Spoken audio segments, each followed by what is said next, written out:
Welcome back Rinku মিডিয়ার আরও একটি নতুন ভিডিওতে আমন্ত্রণ জানাচ্ছি আপনাদের সবাইকে।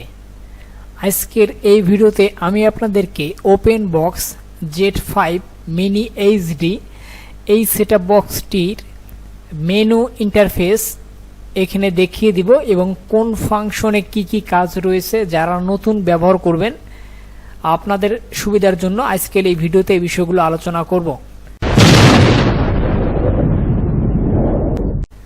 প্রথমে যখন আপনারা সেটআপ বক্সটি অন করবেন তখন একদম এরকম একটা ইন্টারফেস দেখতে পাবেন, এটা আপনার ওপেন হবে এবং এরপরে কিন্তু আপনারা এখানে চলে আসবে একটা সেটিংস।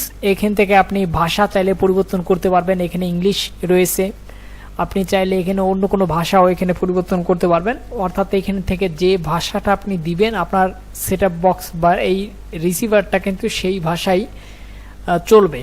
তো এখানে আপনার ফ্রান্স, ডাচ, ইতালীয়, রাশিয়ান, অ্যারাবিক বিভিন্ন কোয়ালিটির বা বিভিন্ন দেশের ভাষা কিন্তু এখানে রয়েছে, চাইনিজ, তুর্কি। তো এই সকল ভাষা কিন্তু আপনারা চাইলে এখান থেকে পরিবর্তন করতে পারবেন। এক্সিট বোতামে চাপ দিবেন রিমোটে, তাহলেই হবে, অথবা এখানে গো টু মেনু সেন্টার নামে নিচে অপশন আছে, এখানে এসে আপনারা ওকে চাপ দিলেও হবে। এখান থেকে আমরা ওকে চাপ দিচ্ছি। ওকে চাপ দিলে এবার দেখুন আমাদের সেটআপ বক্সের ইন্টারফেসটা কিন্তু এরকম আছে। এখানে আপনারা যে বিষয়গুলো এখানে পাবেন মেনু আকারে, ইনস্টলেশন রয়েছে এখানে অন্যান্য সেটআপ বক্সের মতনই। এখানে এরপরে রয়েছে চ্যানেল এডিট, তারপরে এখানে রয়েছে সেটিংস, এরপরে নেটওয়ার্ক, এরপর মিডিয়া সেন্টার, অ্যাক্সেস কন্ট্রোল, এরপরে কিন্তু এখানে রয়েছে আরেকটা অপশন, আমরা সেটা পরে দেখাবো, গেমের একটা। তো শুরুতে আমরা ইনস্টলেশনে চলে যাই, এখানে দেখি কি আছে বিষয়গুলো। ইনস্টলেশনে আসলে অন্যান্য সেটআপ বক্সের মতনই কিন্তু এখানে satellite setup, satellite list, TP list, metro setting, limit setup এই বিষয়গুলো থাকে। তো এগুলো কিন্তু যারা ব্যবহার করেন তাদের আর নতুন করে দেখানোর প্রয়োজন নেই, এগুলো তো আপনারা চিনবেনই। তারপরে বিষয়গুলো আমি একটু দেখাই আপনাদের। এখানে স্যাটেলাইট সেটআপের ভিতরে যদি আসি, এখান থেকে কিন্তু স্যাটেলাইট যে সেটিংসটা চ্যানেল রিসিভ করার জন্য লাগে বা চ্যানেল চালানোর জন্য লাগে সেইগুলো কিন্তু আপনারা এখানে করে নিতে পারবেন। এরপর স্যাটেলাইট লিস্টে যদি ঢুকি, এখানে আপনার এই সেটআপ বক্সে যতগুলো স্যাটেলাইট যুক্ত করা থাকবে বা অ্যাড করা থাকবে সবগুলো কিন্তু একটা তালিকা দেখতে পারবেন। টিপির ভিতরে ঢুকলে আপনারা এখানে স্যাটেলাইটের যে কোডগুলো আছে সিগন্যাল রিসিভ করার জন্য লাগে সেগুলো দেখতে পারবেন। এরপরে হচ্ছে এখানে মেট্রো সেটিং, মেট্রো সেটিংয়ে তেমন কোনো কাজ নেই, লিমিট সেটআপে তেমন কোনো কাজ নেই, এই দুইটা সেটিংসে তেমন কোনো কাজ নেই। তো এখানে আপনারা মূলত স্যাটেলাইট সেটআপ এবং হচ্ছে স্যাটেলাইট লিস্ট, টিপি লিস্ট এই তিনটা অপশনই বেশি লাগে। তো এখানে আর নতুন করে দেখানোর মতো কিছু নেই, আমরা চলে যাচ্ছি পরবর্তী অপশনে। পরবর্তী অপশন এখানে কি আছে দেখি। এরপরে রয়েছে এডিট চ্যানেল। এডিট চ্যানেলের এইখানে যে অপশনগুলো আছে এইখান থেকে আপনারা যে চ্যানেলগুলো দেখতেছেন এই চ্যানেলগুলোকে চাইলে ডিলিট করতে পারবেন, লক করে রাখতে পারবেন, চ্যানেলগুলো সিরিয়াল করে রাখতে পারবেন, অর্থাৎ এইখান থেকে আপনি সিরিয়াল তালিকাগুলো তৈরি করতে পারবেন। এগুলো কিন্তু এডিট চ্যানেলের অপশনের ভিতর করা যায় এবং এখানে ফেভারিট নামে একটা লিস্ট আছে, এখানে আপনারা চাইলে আপনার পছন্দ চ্যানেলগুলো সাজাইতে পারেন এবং আপনি চাইলে এখান থেকে সব চ্যানেলগুলো ডিলিট করতেও পারবেন। আর ডিলিট অল চ্যানেল নামেও একটা অপশন কিন্তু এখানে রয়েছে। তো এই বিষয়গুলো কিন্তু এখানে কাজে লাগে। এছাড়া এখানে তেমন কোনো উল্লেখযোগ্য বিষয় নেই। আমরা চলে যাব পরবর্তী মেনুতে সেটিংস। এখানে সেটিংসে আসার পরে এখানে রয়েছে OSD setup, video setup. Video সেটআপের কাজটা হচ্ছে মূলত আপনার এখানে সেটআপ বক্সের ব্রাইটনেসটা কেমন হবে, মানে উজ্জ্বলতা কেমন হবে, আপনার ভিডিও ফরম্যাটটা কেমন হবে। এরপরে এখানে আরও কিছু অপশন থাকে, কালার গ্রেডিং এর অপশন থাকে। তো এরকম বেশ কিছু সেটিংস কিন্তু এখান থেকে আপনারা পরিবর্তন করতে পারবেন। এগুলো ডিফল্টভাবে করা থাকে অটোমেটিকলি, আপনারা চাইলে সেগুলো পরিবর্তন করতে পারেন। ভিডিও কোয়ালিটি কেমন হবে সেগুলো থাকে এখানে। এরপরে এখানে আপনারা অডিও সেটআপটা করতে পারবেন, মিডিয়া সেন্টার রয়েছে, নেটওয়ার্ক সেটআপ রয়েছে। তো এইখানে নেটওয়ার্ক সেটআপে যে কাজটা আপনারা এখানে ওয়াইফাই কানেকশনের জন্য নেটওয়ার্ক সেটআপটা খুবই গুরুত্বপূর্ণ একটা অপশন। এখান থেকে আপনারা নেটওয়ার্ক টাইপটা সিলেক্ট করতে পারবেন। ওয়াইফাই নেটওয়ার্কটা যারা ব্যবহার করবেন তারা এখানে ওয়াইফাইটা বাছাই করে দিবেন। এছাড়া আপনারা যদি মোবাইল থেকে করেন তো সেক্ষেত্রে এখানে 3G নেটওয়ার্ক রয়েছে, মডেম থেকে করতে পারবেন। আর এখানে আপনার জিপিআরএস নেটওয়ার্ক নামে অপশন আছে।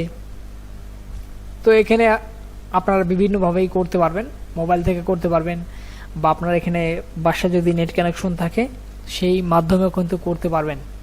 এবং এইখানে আপনি যখন যেটা ব্যবহার করবেন সেই অনুযায়ী সিলেক্ট করে দিয়ে আপনি এখানে সার্চ করলে কিন্তু নেটওয়ার্ক সার্চ করলে আপনার ওয়াইফাই নামটা চলে আসবে, সেখানে আপনি পাসওয়ার্ড দিয়ে আপনার ওয়াইফাইটা কানেক্ট করে নিতে পারবেন। ওয়াইফাই কানেক্ট হয়ে গেলে এরপরে এখানে ওয়াইফাইয়ের যে সুবিধাগুলো আছে, বিভিন্ন অ্যাপস পরিচালনা করা যায় বা আপনার নেটওয়ার্ক আপগ্রেডের বিষয় থাকে সেগুলো কিন্তু এখান থেকে করতে পারবেন। এরপর এখানে time set up, password set up, এখানে যে পাসওয়ার্ডগুলো থাকে দেখুন এই পাসওয়ার্ডগুলো কিন্তু আপনি 4টা জিরো চাপ দিলে ওপেন হয়ে যাবে। এবং এইখানে পাসওয়ার্ডের ভিতরে এখানে আপনারা সিস্টেম লক আছে, চেঞ্জ পিন কোড পরিবর্তন করতে পারবেন। দেখুন এখানে সফটওয়্যার আপগ্রেডের একটা বিষয় আছে এবং তার আগে কিন্তু এখানে ফ্যাক্টরি রিসেট রয়েছে। ফ্যাক্টরি রিসেট খুবই গুরুত্বপূর্ণ একটা অপশন। আপনারা চাইলে এখান থেকে ফ্যাক্টরি রিসেটটা দিয়ে প্রোগ্রামগুলো মুছে ফেলতে পারবেন, একবারে নতুনের মতন করে এখান থেকে সব ফাংশনগুলো মুছে দিতে পারবেন। তো এখানে যে পাসওয়ার্ডগুলো চাইবে আপনারা 4টা জিরো চাপ দিলে কিন্তু হয়ে যাবে, এখানে 4টা জিরোতে কাজ করবে। এরপরে সফটওয়্যার আপগ্রেড, সফটওয়্যার আপগ্রেড আপনি দুইভাবে করতে পারবেন। আপনি চাইলে ইউএসবির মাধ্যমে এই নির্দিষ্ট মডেলের যে সফটওয়্যারগুলো আছে সেগুলো লোড করে এরপরে করতে পারবেন, অথবা আপনারা এখানে ওয়াইফাই কানেকশন থাকলে নেটওয়ার্ক আপগ্রেডের মাধ্যমে কিন্তু করতে পারবেন। এরপরে রয়েছে এখানে রিমোট কন্ট্রোল, তারপরে এখানে রয়েছে আইপিটিভির একটা অপশন রয়েছে এখানে। তো এখানে আইপিটিভি সেট আপটাও করতে পারবেন। এই বিষয়গুলো কিন্তু এখানে পেয়ে যাবেন। এছাড়া তেমন উল্লেখযোগ্য বিষয়গুলো কিন্তু এখানে আর নেই। টিএসসি রেকর্ডার নামে আছে, ভার্সন আছে, গেম আছে। আমরা একটু গেমের ভিতর যাই, এখানে কি কি গেম আছে একটু দেখাই। এখানে মোট 5টি গেম রয়েছে, আপনারা এই সেটআপ বক্সে গেম খেলতে পারবেন। দারুণ একটা বিষয়। এখানে যে গেমগুলো পাওয়া যায় আমি একটু দেখাই। এগুলো বাচ্চাদের গেম মূলত, মানে আগেকার দিনে যে গেমগুলো খেলা হতো বা যেগুলো খেলতে চাইতো বাচ্চারা, তো সেরকম বাচ্চাদের কিছু গেম এখানে আপনারা দেখতে পাবেন। এগুলো মোবাইল ফোনও থাকতো, নোকিয়া 1200 মডেলের যে ফোনগুলো ছিল সেখানেও কিন্তু এই ধরনের গেমগুলো থাকতো। তো বিশেষ করে সাপের যে গেমটা ছিল এটা অনেকেই খেলছেন, অনেকের মনে আছে। তো এরকম কিছু গেম কিন্তু এখানে আপনারা পেয়ে যাবেন। এই যে কোড মিলানো একটা গেম আছে, এটা বেস্ট এখানকার যে বিষয়গুলো আছে তার মধ্যে। তো এই গেমগুলো কিন্তু এখানে আপনারা পেয়ে যাচ্ছেন। এরপর আছে নেটওয়ার্ক, নেটওয়ার্কের ভিতরে চমৎকার বিষয়গুলো কিন্তু এখানে পেয়ে যাচ্ছেন। এখানে আপনারা নেট কানেকশন দিলে কোরআন নামে অপশন পাচ্ছেন। এরপরে এখানে নিউজ মানে খবর পড়তে পারবেন, ইউটিউবটা চালাইতে পারবেন। এরপরে আপনারা এখানে N32 ডাউনলোড করতে পারবেন। ডিএলএনটা পাচ্ছেন। ডিএলএন এর পরে এখানে রয়েছে গুগল ম্যাপস, এখানে দেখতে পারবেন, ওয়েদারটা জানতে পারবেন। রেডিও পাচ্ছেন, রেডিও শুনতে পারবেন। আইপিটিভিটা এখানে পেয়ে যাবেন, আইপিটিভিটা পেয়ে যাবেন।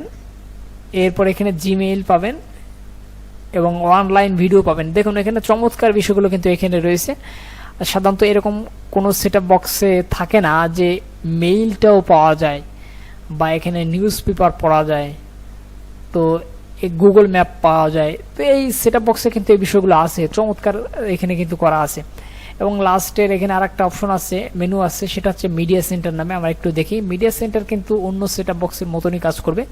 এখানে আপনার movie, music, photo, game, ebook বা রেকর্ড ম্যানেজার এরকম যে হোল্ডারগুলো থাকে সেখানে যদি কোনো কিছু থাকে, মানে এটা হচ্ছে আপনি যদি কোনো সেটআপ বক্সে মেমোরি কার্ড বা এখানে পেন ড্রাইভ ব্যবহার করেন তো সেখানের যে অপশনগুলো সেই অপশনগুলো কিন্তু এখানে পেয়ে যাবেন মূলত মিডিয়া সেন্টার ভিতরে। এরপরে এক্সেস কন্ট্রোল আছে, এক্সেস কন্ট্রোলটা এই মুহূর্তে কাজ করছে না। তো পরবর্তীতে এখানে আমরা যাই আপগ্রেড অনলাইন। আপগ্রেড অনলাইনে যদি যাই, আপগ্রেড অনলাইন মানে এখানে হচ্ছে নেট কানেকশন দিয়ে আপনারা চাইলে অনলাইনের মাধ্যমে এই সেটআপ বক্সটির ভার্সন আপগ্রেড করতে পারবেন। এই বিষয়গুলো কিন্তু এখানে পেয়ে যাচ্ছেন। তো এই সেটআপ বক্সে মূলত আপনারা এই বিষয়গুলো পেয়ে যাবেন যারা নতুন করে ব্যবহার করবেন। আমি কিন্তু পুরো বিষয়গুলো আপনাদের এখানে দেখিয়ে দিয়েছি, এভাবে কিন্তু আপনারা ব্যবহার করতে পারবেন এবং কোন অপশনের কি কাজ সে সম্পর্কে কিন্তু আমি এখানে পুরোপুরি বর্ণনা করেছি। যারা মূলত open box Z5 mini HD setup বক্সটি ব্যবহার করবেন। আজকের ভিডিওটি তাদের জন্য আশা করি খুবই গুরুত্বপূর্ণ হবে এবং আপনারা কিন্তু এখান থেকে সেটিংসগুলো কীভাবে করতে হয় বা কি ফাংশনের কি কাজ এই বিষয়গুলো কিন্তু এখানে জেনে নিতে পারবেন। তো ভিডিওটি শেষ পর্যন্ত দেখার জন্য আপনাদের সবাইকে অসংখ্য ধন্যবাদ জানাচ্ছি। চ্যানেলে নতুন এসে থাকলে অবশ্যই চ্যানেলটি সাবস্ক্রাইব করবেন এবং ভিডিওটি অবশ্যই শেয়ার করে দিবেন। ধন্যবাদ সবাইকে, দেখা হবে পরবর্তী কোনো ভিডিওতে।